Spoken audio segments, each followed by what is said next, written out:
Today is going to be a little bit different of a video than I normally do, just because I want to take you guys along with the shot creation process, as I have no idea what the shot is going to turn out like, and hopefully you guys can learn a thing or two to apply to your own workflow along the way. I will say this is not a tutorial, so if you are looking for a tutorial, this isn't the video for you. Also, I will be talking about just some kind of things going on with my career and YouTube channel along the way, so hopefully you guys can just sit back, relax, and chill with me. Okay, I'm going to start the timer right now. Let's go ahead and get started. I'm going to drag my image into F-Spy. Let's turn the dim image off, and F-Spy is basically just what I'm going to be using to line up the camera to our footage in our scene. And so yeah, and I will say again, this is not a tutorial, since this is really kind of just me showing a workflow, like me in a workflow that isn't scripted in a way, because obviously all my tutorials are scripted, in that I've, done the shots multiple times to get out all the imperfections to be in a tutorial format. So like by the time I actually like get to the tutorial making and actually recording a tutorial, I've already done a shot probably like 3 or 4 times. And so there's like I do that to get all like iron out the tutorial, make it beginner friendly and kind of digestible like that. And so I find a lot of these kind of longer form formats where they don't know the shot already. Like, you guys have already seen the shot. I've already showed you the shot at the beginning, but me, I haven't done like anything in this yet. So this is all new to me. This is all organic. This is kind of what I do when I'm first, finding a video to do for Blender. So this is kind of like a back end. And all that to say is I think this is very valuable because, what am I doing? Going to import. Sorry, let me just focus real quick. There we go. And so, yeah, so all that to say is that I think you should take this video and not follow it as closely as you can, because that's what my other tutorials are for, but really to take this and kind of see what I go through with a basic shot. And so like why, and kind of, I'm not going to explain everything because I want this to kind of be more of an open-ended kind of talk almost, rather than a here's why I did this type of thing, because I want you guys to be able to come to the own decision making process, if that makes sense. And so some stuff I'm doing, I want you to ask questions about in the comments, and I'll try to answer all that I can. But at the same time, hopefully you can follow along if you've been watching my tutorials about what I'm doing and apply it to your own shots.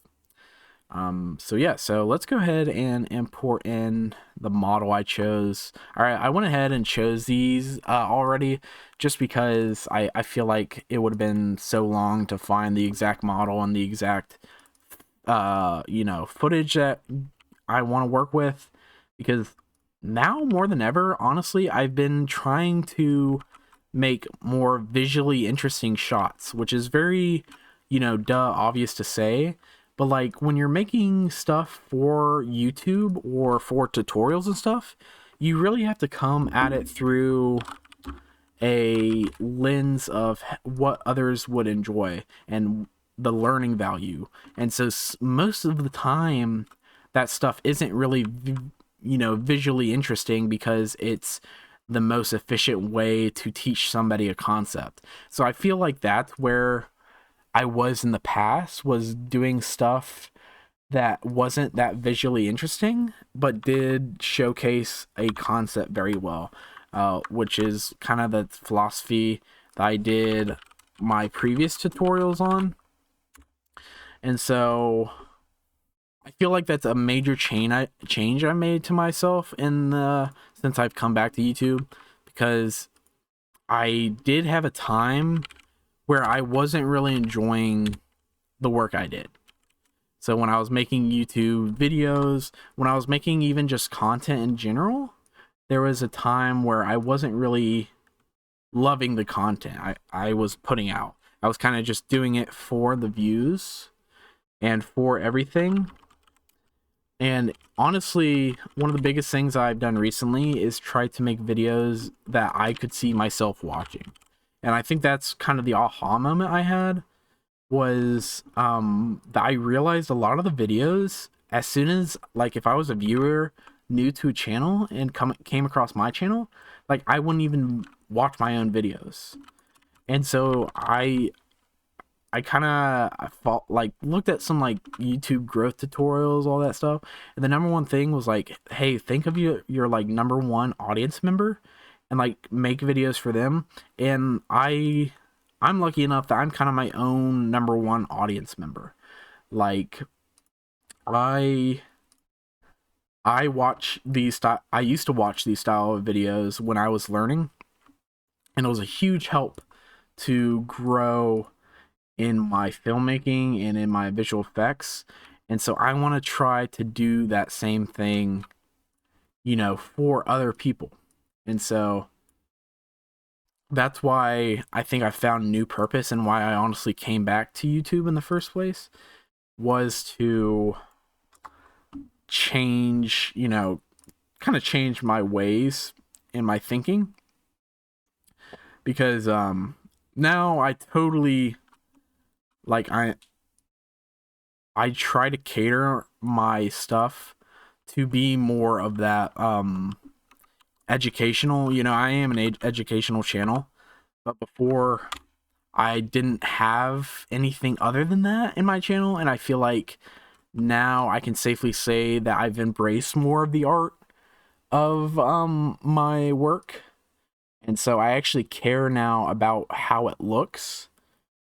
It might not be the most efficient kind of way to do stuff, or it might not be the totally correct way to do stuff, but I am starting to like my work a lot more. And I think that's very important for artists, especially like tutorial artists and creators and stuff, is that they find that they're making stuff for their audience a lot of times, which is totally fine.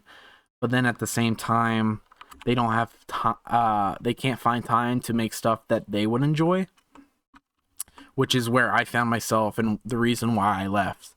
And so now that I'm kind of doing it for me along with you, it kind of, goes hand in hand, and I'm starting to enjoy it a lot better, I would say. So yeah, that's just a little rant that I wanted to talk about, kind of just some things. The next thing I wanted to kind of touch on, and something that I kind of need your guys' assistance on, is my own speech. I think one thing that I've always really struggled on, when it comes to YouTube or just speaking in general, and something I've really tried focusing on in the past month or so, whenever I came back, was trying to elevate my speech. I have always struggled with not having very intelligent speaking, kind of having mumbling a lot. I used to struggle with lists, but that's a thing of the past. So I feel like I haven't found my confidence in speaking online yet. And when I say confidence, I mostly mean just like my energy levels almost. When I'm talking to friends and stuff, I talk way differently than I am now. And I feel like that comes with time. I forget, there's one YouTuber that was kind of the same way, where when he started out, the first like 100 videos were kind of like, he didn't feel genuine. And then like all of a sudden, after some time, he felt more confident and started developing more of a speech that was kind of like his own. Let me look up formula. Sorry, it's hard to talk and say stuff at the same time. Here's the compositing formula that Blender uses. So I'm just gonna copy this down, bring this down here. But yeah, so I have always struggled with pause words. Pause words are huge for me, just because like Yeah, you know, see there. And there's another word I say a lot. I'm trying to think. Yeah, see there. I think it's just like pauses. It's so hard for us humans to not have pauses. You know, like that was a huge pause there, and I kind of had to force myself not to say anything. And so I just, it's something that's always bugged me, especially now that I have a voice on YouTube and have actually been having some luck. It's just something I want to get better at and have more, you know, confidence in. And so I feel like that's something that I am developing. Like I honestly recently um I went back to some of my older videos and I noticed that I had a lot more like ums and pause words in my speech, and it was kind of eye-opening to me because it's not until like you kind of realize that you do it that it becomes so apparent. I had a teacher in my college that we she had like she said a certain phrase all the time, and it became like kind of a running gag in our school about it. And so it's just something that like if you don't pay attention to it, it's not apparent to you, if that makes sense. So it's just very, very interesting. Um, See, like there. So basically all that to say is I need your guys' help because I am sick and tired of my ums and all that. So it would help me out a ton if you guys could call me out on it. Somebody has to keep a counter in the comments going, and I swear that will make me change to the better. So off over. How are we on time? Okay. So this is basically what I'm doing right now is trying to break everything down into like a multi-pass composite. I know I haven't been talking about the shot that much. I kind of just been ranting about random stuff. So hopefully you guys have been able to pick up something from you know, these talks and rants. Why are we not getting, oh, there's another see, it's like when I start thinking about it, it's when it's becomes apparent. So it's just crazy. So we have this going on. Yeah, this is gonna need a decent amount of compositing. I'm trying to stick into Blender for this tutorial. Another but dang, see, like it's like I just have to not think about it. But what I was trying to say is that for this tutorial, I want to stick inside of Blender instead of Nuke for compositing, because Nuke is the greatest tool known to man. I remember there's a time when VFX was becoming very hard for me. I wasn't like growing in my learning, and it was really because I wasn't compositing. I was basically just like taking this and rendering this whole thing in Blender itself. I wouldn't even composite inside of Blender. And so it wasn't until Nuke where I really honestly started to find my love for visual effects again. I know that's a little silly, but it's honestly the truth that I really, you know, didn't like visual effects for a little bit. There was a gap where I was doing films and everything, and it just became almost busy work to me, which really sucked because I, from the moment I got a computer, I was on Blender, not doing visual effects. I was mostly an animator back in the day, but I just remember Blender being such a huge part of my life, and so to have that and then it kind of fell out of it almost. It was weird. Um, I guess okay. I gotta redo all this stuff. That's annoying. Okay, yeah, let's set it automatically. There we go. So yeah, that's basically all I want to say, because back in the day I was doing Minecraft animations and stuff like that, and that was my focus for Blender, and I love doing that. Like, I had a horrible computer. It was probably like 2 cores or something like that.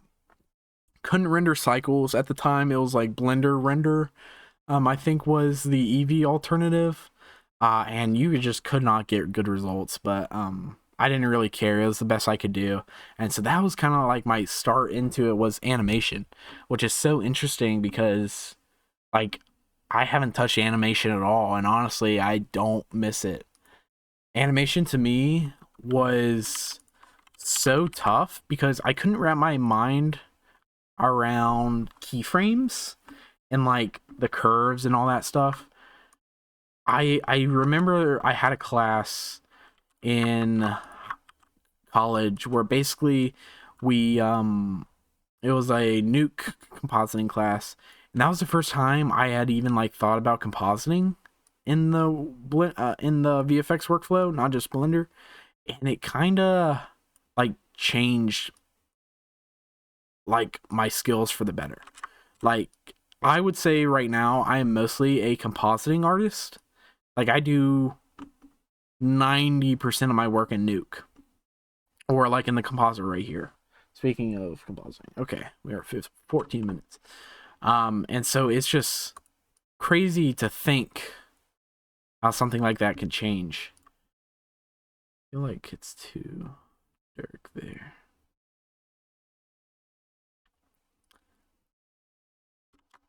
Okay, let's add another light kind of over here.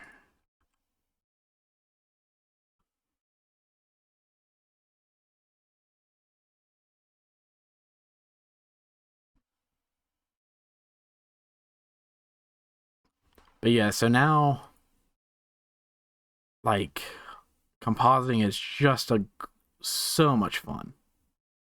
Like, it really kind of reawakened my kind of love for visual effects. And so if you're honestly, if you're feeling a similar kind of stage in your career where VFX isn't as interesting anymore, I would honestly say do challenges like these, where you give yourself kind of a tight deadline to get something really cool and just go for it. You know, like, I didn't know what I was going to create before I sat down here. I found the footage, I found the image I was going to use, and I found the model. And I immediately sat down, saved those things, and then hit record. And so I have that audience to kind of hold me accountable, but that audience, if you're doing it on your own, has to be yourself. And so just sit down and kind of just create, you know? It's like kind of the fundamental. Oh, I'm a dummy. Wasting time. Come on now. Great. Eating into my time. There we go. So yeah, so no, there's just some things that have been on my mind. It's just you know, I guess what I can talk about now is I have been seeing kind of more growth on the channel recently, and it has been very exciting. And I'm very excited to see the future of my channel. However, I am like testing a ton of stuff right now. Like, I'm doing shorts like I've never done before. I'm doing different formats of videos. And I feel like it's been working. And I think part of the reason is because I have developed kind of, you know, this love for VFX again. And so that's honestly, again, why I came back to the channel, was to almost like rekindle that. Let's see if I can add a color balance. No, this is going to be annoying, isn't it?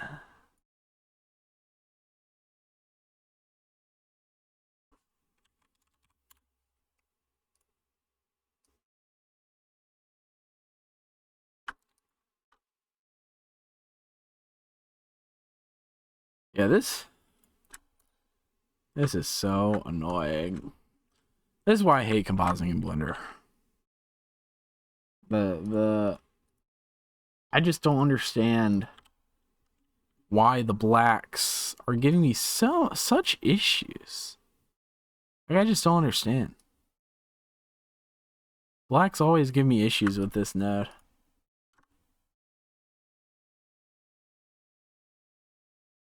See, there we go.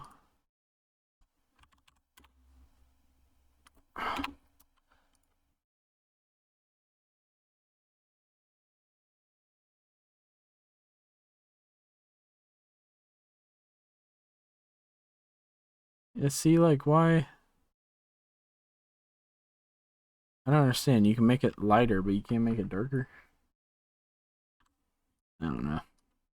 I honestly just, let's do this. Color, balance. Put the alpha to the factor, maybe. Something like that. Let's see.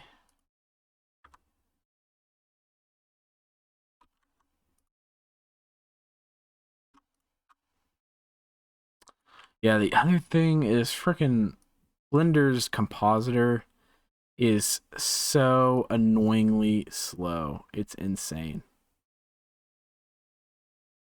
See, like, why is that not working now? You know, it's just very bizarre. This node, I just don't understand.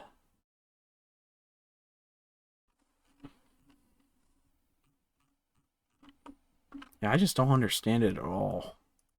I don't know if there's like something I'm missing, or I think what we're gonna have to do is just go ahead and delete this and then just do a shadow catcher pass.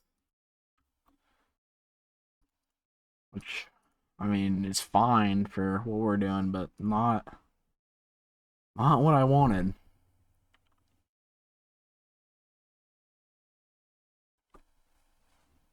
Okay.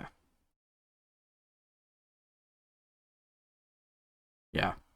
How much time do I have? 8 minutes. Okay, so we gotta start speeding this up.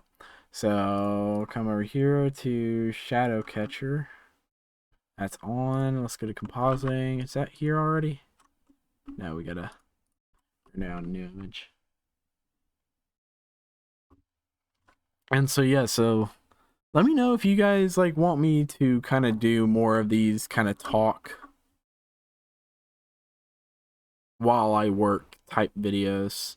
If you find that useful, or if you'd rather me kind of go over what I'm talking about. I think I've done that in the past where I kind of, you know, I'm like, oh, this is what I'm doing here, you know, type stuff. Because I really do, like, I think my mind has, like, changed to really focusing on kind of what the audience wants. Instead of, like, I don't know. It's very interesting. Why is that not working? Do I have to set the alpha for something or maybe if I do this.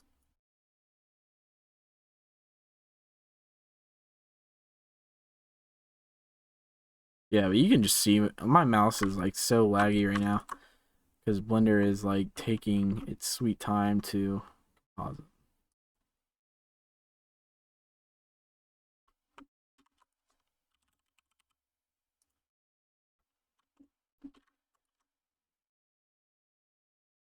As you can see, I'm super beginner. With Blender compositing. Come on, that's not the note I wanted.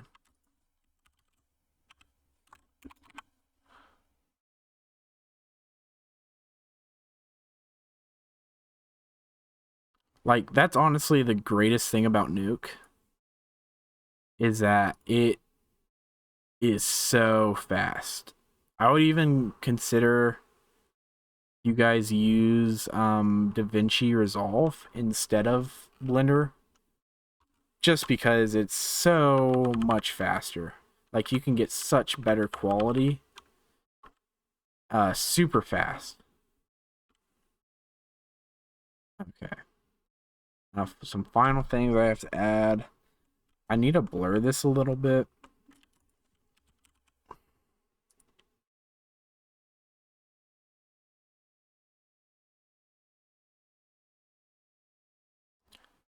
Or I just need a blur.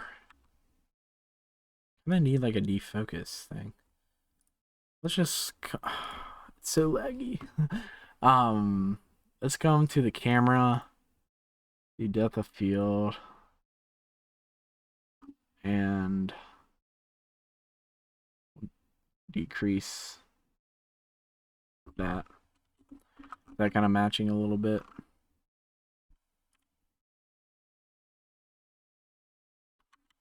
I think so.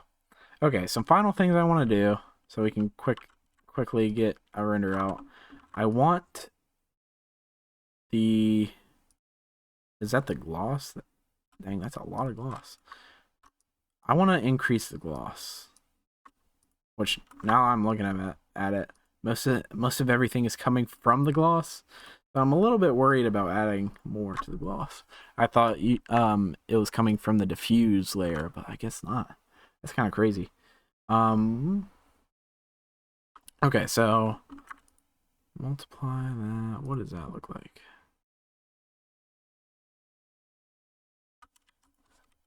Let's add a color ramp here.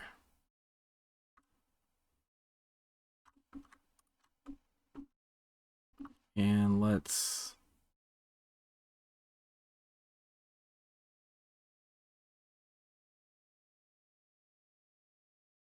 up that a little bit. Okay, there we go. And what is this giving us? What's the diffuse even getting us? Kind of the cassette and the boom kind of areas. We can go ahead and I'll add a color balance there. Kind of get some of that out. I didn't want that there. Another reason. I can count so many reasons you guys should composite in another program than Blender. And I've been getting a lot of comments basically asking to do everything in Blender. And I don't know. Blender is a great tool to get kind of all like very adequate, like kind of 3D stuff. I think Maya is still a little bit better for kind of bigger scenes, and Blender, the biggest gripe I have with Blender is that bigger scenes absolutely destroy Blender. Like I was working on a downtown kind of scene and all the props we had were killing my machine. Like absolutely destroying the machine. And so A, I need a better machine, but B, it's just you wouldn't have that problems in kind of other software packages. And so I think we're pretty close to being done. Again, this isn't like a great result because I am like kind of almost fighting myself by using Blender for the compositing. But if you guys, want to see compositing in Blender, then I'll try to provide it as best as I can. But again, I am primarily a new compositor now, which has changed my life, and so changed my renders too. But like this is a decent result. It feels very video gamey, and that's partially just because this asset is a little not the highest fidelity. Also the image is super like high contrast too. So I think it's just those compounding. But this isn't a bad result. I think for 30 minutes that we did, it's pretty all right. Oh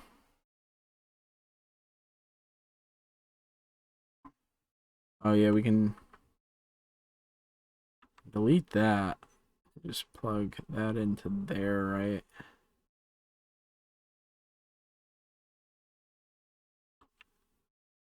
Or do we even need that anymore? Yeah, I think we got rid of it. And I actually wonder, since I have I have 1 minute left. Is there grain? There's glare. I might add a little bit of glare to this. Ghosts. I have not used this node in a fat minute. And so, oh. Blender is starting to lag. That's great.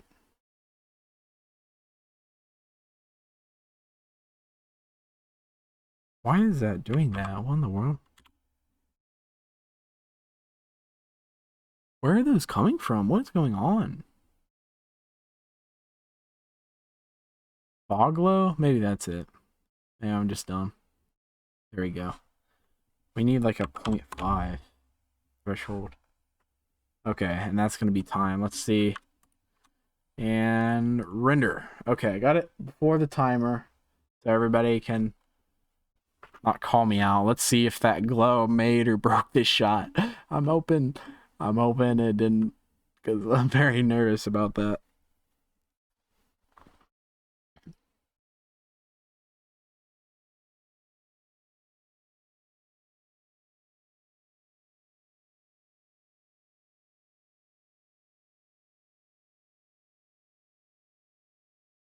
Okay, it's not terrible.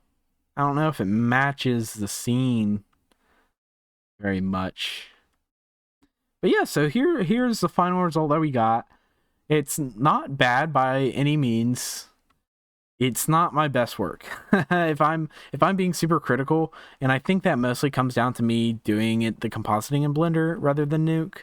And Nuke, I could have, crushed the shadows a little bit more. That shadow is just, it's the best I could do for the time being. But if I was to go into Nuke, I could really kind of get that down. I still haven't found a good way to do grain in Blender to match the grain, because there's a lot of grain back here and there's like nothing here. It's kind of too clean, if that makes sense. But yeah, I mean, I feel like that's a decent amount of time for 30 minutes, kind of getting this result. Of course, if you guys wanted to play around with it, I'd love to see what you guys get. But that is the result that I got. Hopefully you guys got something out of this video, and just kind of a backstage look into my career at the moment, and also kind of my workflow, so you can apply it to your own work. But anyways, that's all that I have, and I hope to see you guys in the next video.